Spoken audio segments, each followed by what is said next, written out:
foraine. Rosie est une petite locomotive qui ne tient pas en place. Elle est très rapide.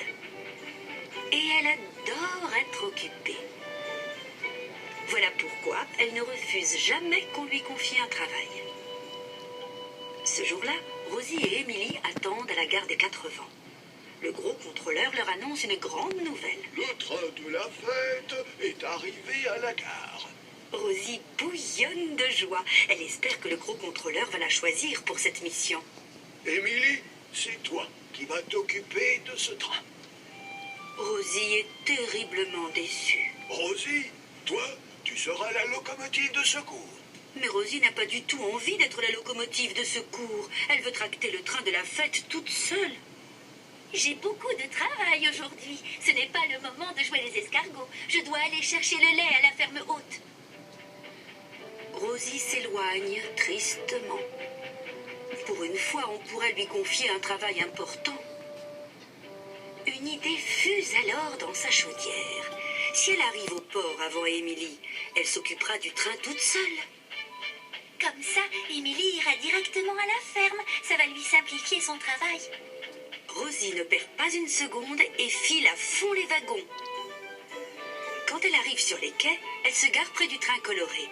Il est drôlement long, ce train. Hélas, elle ne s'aperçoit pas qu'Émilie est déjà attelée au train et qu'elle l'attend. Rosie s'accroche rapidement à l'autre bout. Émilie va être contente. Si elle savait, elle va avoir une mauvaise surprise. Et c'est la catastrophe. Rosie redémarre à toute vapeur. Ses roues patinent sur les rails. Les chaînes entre chaque wagon se tendent en grinçant et l'une d'elles se casse. Youpi! C'est moi qui tire le train de la fête. Mais ce qu'elle ne sait pas, c'est qu'elle laisse derrière elle Émilie et la moitié des wagons. Rosie avance fièrement le long de la voie. Les enfants lui font coucou. Rosie roule dans le bonheur. Malheureusement, ça ne va pas durer. Une nouvelle chaîne se casse. Un peu plus loin, sur la route, Bertie conduit des enfants à la fête foraine. Rosie le croise et sifflote. Bertie lui répond à sa façon. Il klaxonne pour me féliciter. C'est tellement gentil. En fait, si Bertie klaxonne, c'est pour lui dire qu'un wagon s'est détaché du train et fonce sur le passage à niveau. Des noix de coco tombent par terre. Pire encore, le wagon bloque le passage. Mais Rosie ne se doute de rien. Elle continue à rouler joyeusement.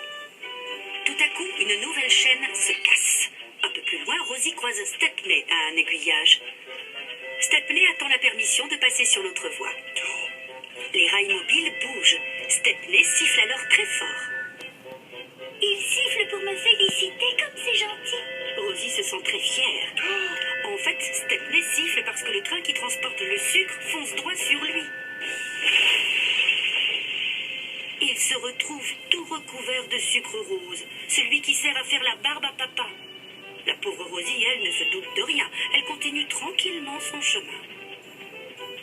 Elle grimpe au sommet de la colline. Une quatrième chaîne se casse.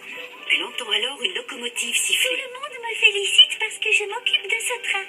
Rosie est de plus en plus heureuse. Mais c'est Émilie qui l'appelle. Elle veut la prévenir. Le wagon plat s'est détaché, dévale la colline et fonce droit sur la pauvre Émilie. Et c'est l'accident. Les sièges de la grande roue tombent sur la voie. Émilie ne peut plus avancer. Pendant ce temps-là, Rosie arrive à la gare de la colline. Personne ne l'applaudit ni ne sifflote en la voyant. Le gros contrôleur a même l'air très en colère. Je t'avais dit d'aider Émilie avec ce train. Mais je me suis débrouillée toute seule pour lui rendre service. Émilie a beaucoup de travail. Tu n'as aidé personne. À cause de toi, on a pris du retard. Tu as laissé la moitié du train. On va devoir annuler la fête foraine, c'est malin. Rosie est toute triste. Elle voulait que son chef et ses amis soient fiers d'elle et elle a tout gâché. S'il vous plaît, j'ai peut-être la solution. Comme je suis assez rapide, je vais aller chercher les wagons. Et après, j'aiderai Émilie à les ramener. À nous deux, on devrait pouvoir tout livrer à temps. Rosie redémarre à toute vapeur pour réparer ses bêtises. Pour commencer, elle passe chercher Rocky. Puis, elle roule aussi vite qu'elle peut pour retrouver Émilie. La pauvre est toujours bloquée sur la voie. Je suis désolée, Émilie. Je voulais simplement t'aider. Rocky va dégager la voie et je vais aller chercher les wagons. Ensuite, nous irons livrer le train de la fête toutes les deux. Merci, Rosie. Rosie ne perd pas une seconde. Elle fonce chercher le premier wagon. Elle s'attelle à celui qui transporte les noix de coco. Ensuite, elle va chercher un nouveau wagon rempli de sucre. Et elle file retrouver Émilie. Rosie n'a pas traîné. Rocky remet les éléments de la grande roue sur le wagon plat.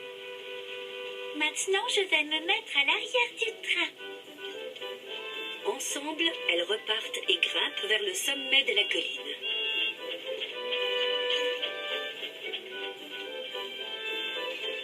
Elles veulent rattraper leur retard. Les enfants sont très heureux de les voir. Nous avons livré le train de la fête foraine dans les temps. Ce soir-là, Rosie et Émilie regardent les enfants s'amuser à la fête. Elles sont contentes de les voir aussi heureux. J'espère qu'on retravaillera ensemble l'année prochaine. Même avant, si tu veux. J'aime bien quand on travaille ensemble. Rosie est soulagée. Émilie lui a pardonné.